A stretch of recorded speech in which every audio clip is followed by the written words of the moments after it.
What is going on, guys?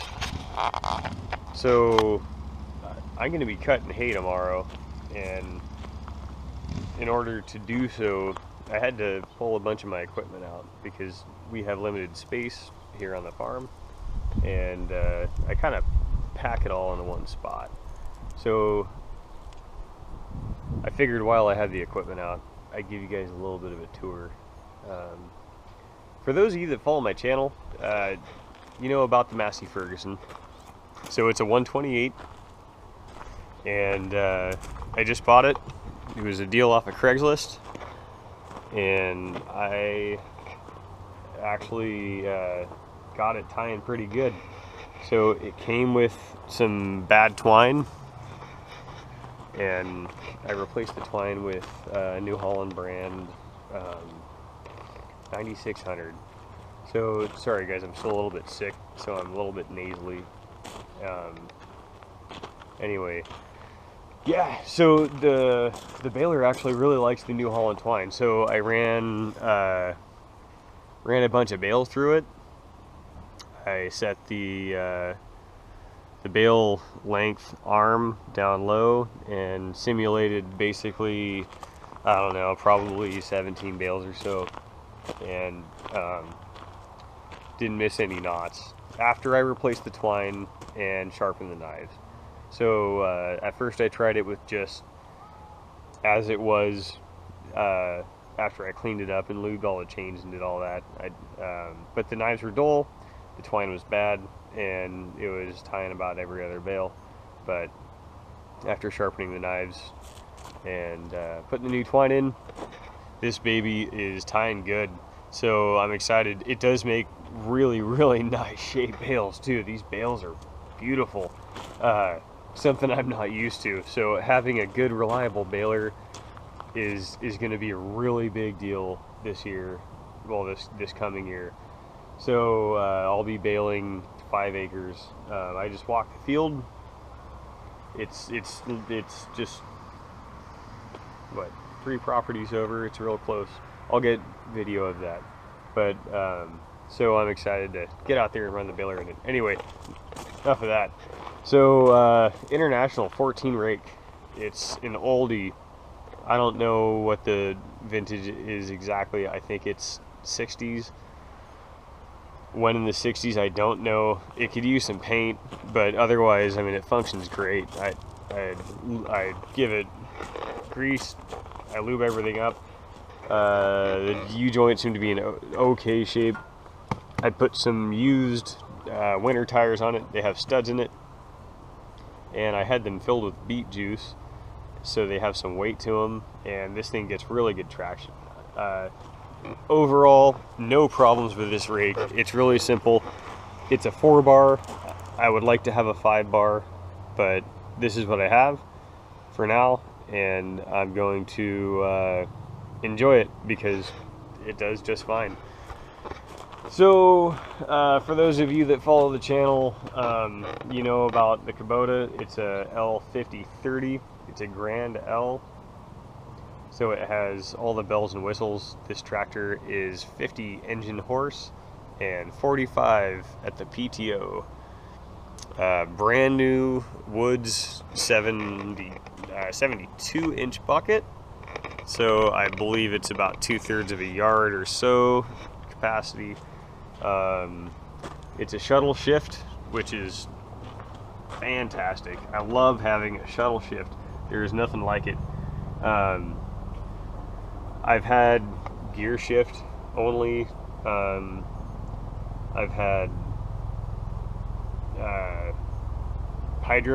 hydrostatic, and hydrostat's great if you're doing a lot of loader work.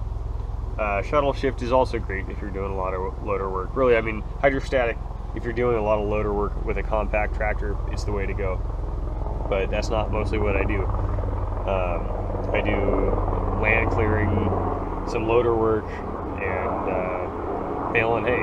So 12 speeds forward, 8 in reverse, and it does not have draft control, but it does have 3 remotes and independent PTO. So this thing is great. I love it. It does everything that I want to do.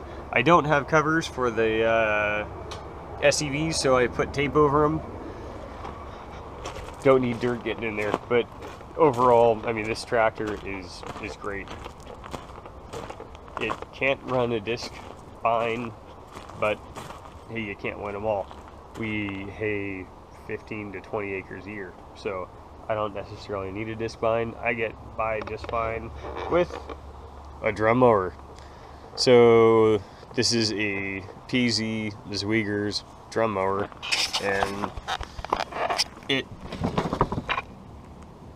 yeah, basically 2 big drums. It does what I need it to. It's about a 5-foot 8-inch cut. Of course, you overlap some, so average probably 5-foot cut, which does take a long time to mow a field, but hey, it's what you can do. If I wanted a bigger mower, I would have to get a bigger tractor, and I've been through a lot of tractors lately trying to get the one that's going to work for me, and I like this Kubota. I'm going to keep it, so that means I'm going to be sticking with a smaller mower for quite some time, at least another 2 years that I can see. So I did actually just buy 2 sets of 2 spots, LED spotlights. So I'm going to be mounting 2 LED spotlights going out that way, and then 2 going out in the front, so I can light up the night. As I, hopefully, if all goes well, I'll be buying a disc. And here in the Pacific Northwest, as far north as I am, almost at the Canadian border, it starts to get dark pretty early during the fall and in the winter, and I plan on disking some of the fields to, 1, break up the compaction, and 2, hopefully smooth them out some. Disc them, go over them with a drag harrow. This drag harrow, it is old, it is ugly, but it does a really good job. It weighs a lot for what it is. Fair amount of steel. It is a 8-foot wide by 6-foot long drag harrow. So I like to disc and smooth the fields out and broadcast over with Timothy, because some of these fields have other grasses in them that don't do as well with the climate. They were planted for whatever reason, or they're just native, and so I'd like to get more Timothy down because I can get more tonnage. It is a grass that carries a lot of nutrients for the horses, and that's mostly what we feed is horses. We do sell hay, and some of it goes to cows, and some of it goes to horses, some of it goes to goats. But anyway, so the Woods M105, I believe, is the model number. I got this with the Ford 1715 tractor, and it was just part of the deal. It came with it, and it's always worked fine. So I sharpened the blades at the end of last season. I just looked at them. They actually look pretty good. I didn't use it a whole lot this year. I did service the gearbox. I put some new oil in it, and so it's fine. And the PZ Zweigers hay bob, this thing is great. So it is not the best tedder, and it is not the best rake, but it does a good job at both.